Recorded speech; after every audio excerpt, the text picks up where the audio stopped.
ለኢንትራንስ ኤግዛም ስትዘጋጁ ሁሉንም ኮርስ ኮንተንት ከቨር አድርጋችሁ ልጨርሱ ትችላላችሁ ወይም ላጨርሱ ትችላላችሁ። ነገር ግን በዚች በቀራችሁ በአንድ ወር ጊዜ ውስጥ በኢንትራንስ ኤግዛም ውጤታማ ለመሆን ሁለት መሰረታዊ ነገሮች ላይ ፎከስ ማድረግ አለባችሁ። ኢንትራንስ ኤግዛም ላይ በቀራችሁ በዚች አንድ ወር ጊዜ ውስጥ ተዘጋጅታችሁ ውጤታማ ለመሆን እነዚህን ሁለት መሰረታዊ ነገሮች ማድረግ አለባችሁ። እነዚህ ነገሮች የተማሪዎችን ውጤት ልዩነት ወይም ዲፍረንስ የሚፈጥሩ ሁለት መሰረታዊ ነገሮች ናቸው። እነዚህን ነገሮች በዚች በአንድ ወር ጊዜ ውስጥ ስትዘጋጁ በትክክል አፕላይ ካደረጋችሁ ኢንትራንስ ኤግዛምን እንደምታልፉ ላረጋግጥላችሁ እወዳለሁ። በተለይ ሁለተኛው ነገር መሰረታዊ ነገር ነው። እነዚህን ነገሮች ለማግኘት እስከ መጨረሻው ድረስ አብራችሁ ይቆዩ። ከመጀመራችን በፊት ግን ሰላም እንዴት ናችሁ? ከዚህ በፊት ለማታውቁኝ ፈንታሁን ጻይ ይባላለሁ። በቋሚ ስራዬ የዩኒቨርሲቲ አስተማሪ ነኝ። በትርፍ ሰዓቴ ደግሞ ልክ እንደዚህ አይነት ተማሪዎችን ይጠቅማሉ የምላቸውን ኮንተንቶች በዚህ ዩቲዩብ ቻናል ክሬት አደርጋለሁ።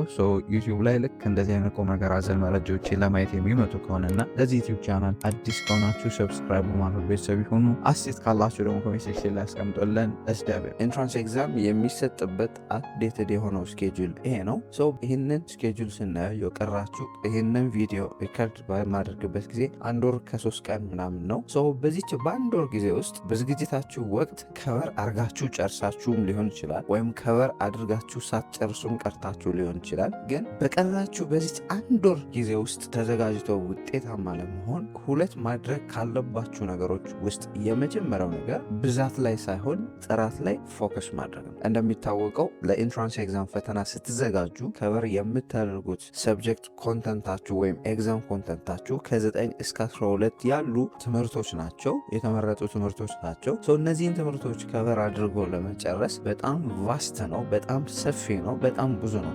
ብዙ ከመሆኑ ጋር ተያይዞ ፎከስ የምታደርጉት ከቨር አድርጎ ከመጨረስ ላይ ነው እንጂ ጥራት ላይ ፎከስ አታደርጉ። ነገር ግን ዋናው የጎበዝ ተማሪዎችና ወይም የሚያልፉና የሚወድቁ ተማሪዎች ልዩነት የሚሆነው ጥራት ላይ ነው። ስታነቡ ከቨር ለማድረግ ከመሮጥ ይልቅ ነገርየውን ወይም የምታነቡትን ሰብጀክት አንደርስታንድ ከማድረግ ላይ ፎከስ ማድረግ፣ ነገርየውን ለመረዳት በደንብ ፎከስ ማድረግ። ጥያቄ ስትሰሩም ሊሆን ይችላል። ብዙ ጥያቄዎችን መስራት ሳይሆን ኦብጀክቲቫችሁ መሆን ያለበት 100 ጥያቄ የምትሰሩ ከሆነ 100ንም ጥያቄ በትክክል ተረድታችሁ ለእናንተ የዛን አይነት ታይፕ ፈተና ቢመጣ መስራታችሁን እርግጠኛ እስክትሆኑ ድረስ መረዳት ላይ የምታነቡትም ነገር ሊሆን ይችላል፣ የምትሰሩትንም ጥያቄ ሊሆን ይችላል፣ በጥራት አንደርስታንድ ማድረግ ላይ ፎከስ ማድረግ አለባችሁ። እንግዲህ ሁሉንም ነገር ከበር አድርጋችሁ እንደገና ሪቫይዝ አድርጋችሁ ሸምድዳችሁ ነገርየውን ግን አንደርስታንድ ሳታደርጉት ካለፋችሁ ነገ ፈተና ውስጥ ስትገቡ ያንን ፈተና መመለስ አትችሉ። ስለዚህ በዚች በቀራችሁ ጊዜ ውስጥ ስትዘጋጁ ከበር ያላደረጋችሁትንም ከበር እያደረጋችሁ በዛ ላይ ደግሞ ከበር የምታደርጉትን ነገር የምትሰሩትንም ጥያቄ በትክክል መረዳታችሁን እርግጠኛ ስትሆኑ ነው ያንን ነገር ማለፍ ያለባችሁ ማለት ነው። ስለዚህ በቀራችሁ አንድ ወር ጊዜ ውስጥ መሰረታዊ ማድረግ ያለባችሁ ነገር ከበር ስታደርጉ ወይም ስትዘጋጁ የምትዘጋጁትን ነገር መረዳት ላይ ፎከስ ማድረግ አለባችሁ ማለት። ሌላውና ሁለተኛው በቀራችሁ ጊዜ ውስጥ ስትዘጋጁ ማድረግ ያለባችሁ ነገር ጥያቄዎችን መስራት። እንግዲህ ያለፉ አመት ጥያቄዎችን መስራት፣ ፓይለት ኤግዛሞችን መስራት፣ ሞዴሎችን በትክክል እየተረዳችሁ መስራት አለባችሁ። ኢንትራንስ ኤግዛም የራሱ የሆነ ሲዘጋጅ አዘጋጁ አካል እንዴት እንደሚያዘጋጀው ከዚህ በፊት በዚህ ቪዲዮ ሰርች ያላችሁ ነበር። የራሳቸው የሆነ ፎርማት አላቸው። ሞር ጥያቄ በሰራችሁ ቁጥር ምንም ሁሉንም ነገር ከበር አድርጋችሁ ጨርሳችሁ ጥያቄ ካልሰራችሁ ምንም ራሳችሁን ለፈተናው ብቁ መሆናችሁን አለመሆናችሁን እርግጠኛ አትሆኑ። ነገር ግን ያነበባችሁትን ነገር የተረዳችሁትን ነገር ጥያቄ በሰራችሁ ቁጥር ያን ነገር በትክክል ትረዱታላችሁ፣ በደንብም አንደርስታንድ ታደርጉታላችሁ። ጥያቄው ኢንትራንስ ኤግዛም ከዚህ በፊትም ብዙ ሰዎች ሲሉ ሰምታችሁ ልታውቁ ትችላላችሁ። የራሱ የሆነ ፎርማት አለው።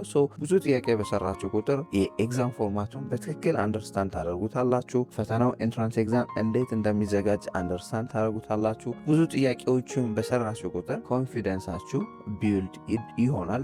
ይህን አንብቤዋለሁ፣ ይህን እሰራዋለሁ፣ እዚህ ጥያቄ ቢመጣ እሰራዋለሁ ወይስ ይከብደኛል የሚሉትን የተለያዩ የሚፈጠሩባቸውን ብዥታዎች ጥያቄ በሰራችሁ ቁጥር ኮንፊደንሳችሁን ቢልድ እያረጋችሁ ራሳችሁን ከጥርጣሬ እየወጣችሁ ትሄዳላችሁ ማለት ነው። ሌላው እንግዲህ ጥያቄዎችን በምሰሩበት ጊዜ የምሰሯቸው ጥያቄዎች እንዳሉ ሁሉ የማሰሯቸው ጥያቄዎች ሊኖሩ ይችላሉ።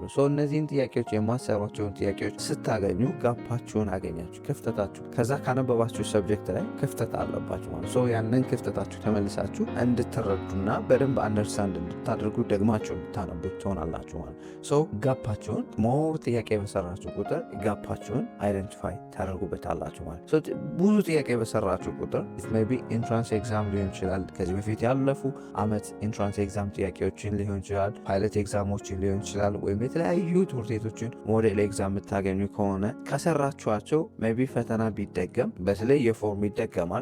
እነዛን ጥያቄዎች ኢዝሊ መስራት ትችላላችሁ፣ ኢዝሊ ውጤት ማግኘት ትችላላችሁ። ፕላስ ሞር በቃ ኤነርጄቲክ ትሆናላችሁ፣ ኮንፊደንሳችሁ ከምታስቡት በላይ ይጨምራል ማለት ነው። በቀራችሁ በዚች አንደር አንድ ወር ጊዜ ውስጥ ከበር አድርጋችሁም ጨርሳችሁ ሊሆን ይችላል፣ ወይም ገና ሳትጨርሱ የቀራችሁ ነገር ሊኖር ይችላል። ከባድ ነው ሁሉንም ነገር ከበር አድርጎ መጨረስ። ነገር ግን ስትዘጋጁ እነዚህ ሁለት መሰረታዊ ነገሮች ከብዛት ጥራት ላይ ፎከስ ማድረግ፣ የምታነቡትን ነገር ዝም ብሎ ገረፍ ማድረግ ወይም ደጋግሞ ማንበብ ሳይሆን ነገርየውን የምታነቡትን ነገር ተረድታችሁ አብላልታችሁ አንደርስታንድ አድርጋችሁ ማለፍ አለባችሁ። ሌላው ደግሞ እንግዲህ በቀራችሁ ጊዜ ውስጥ የቻላችሁትን ያክል አቅማችሁ እስከፈቀደ ድረስ ያለፉ አመት ጥያቄዎችን ሊሆን ይችላል፣ ፓይለት ኤግዛሞችን ሊሆን ይችላል፣ የተለያዩ ሞዴል ኤግዛሞችን ሊሆን ይችላል። በደንብ መስራት አለባችሁ። የሞር ጥያቄ በሰራችሁ ቁጥር እንዳልኳችሁ ኮንፊደንሳችሁም ይጨምራል። የኢንትራንስ ኤግዛም ፎርማቱንም አንደርስታንድ ታደርጉታላችሁ። ጋፓችሁንም በትክክል አይደንቲፋይ ታደርጋላችሁ። ፈተና ውስጥ ስትገቡ ምንም አትጨናነቁ ማለት ነው። እነዚህ ሁለት መሰረታዊ ነገሮች ላይ ፎከስ በማድረግ ኢንትራንስ ኤግዛም ውጤታችሁን በደንብ ማሻሻልና ከመውደቅ ራሳችሁን ማዳን ትችላላችሁ ማለት ነው። እነዚህ ነገሮች ላይ ፎከስ አድርጋችሁ አይሆፕ ጥሩ ተዘጋጅታችሁ ጥሩ ውጤት እንደምታመጡ ተስፋ አደርጋለሁ። እንግዲህ ኢንትራንስ ኤግዛምን በተመለከተ ማወቅ የምትፈልጉት ነገር ካለ ኮሜንት ሴክሽን ላይ አስቀምጡልኝ። የተለያዩ መረጃዎችን ኢንትራንስ ኤግዛምን በተመለከተ ቶሎ ከዩቲዩብ ቪዲዮ በፊት ቶሎ ማወቅ የምትፈልጉ ከሆነ የቴሌግራም ቻናላችን ሊንክ ዲስክሪፕሽን ላይ ያለ ጆይን በማድረግ ቶሎ ተጨማሪ ኢንትራንስ ኤግዛምን የተመለከቱ መረጃዎችን ቶሎ ማግኘት ይችላሉ። ለዛሬ ግን አይሆፕ ይህ ቪዲዮ በደንብ ጠቃሚ ነው ብዬ አስባለሁ። ጠቃሚ ሆኖ ካገኛችሁትና ለሌሎች ተማሪዎች ይጠቅማል ብላችሁ ካሰባችሁ ላይክ፣ ሼር፣ አስተያየት ካላችሁ ደግሞ ኮሜንት ሴክሽን ላይ አስቀምጡልን። በሌላ ጠቃሚ ቪዲዮ እስክንገናኝ ለሀገራችን ሰላም፣ ፍቅር፣ አንድነት ስጠን። ፒስ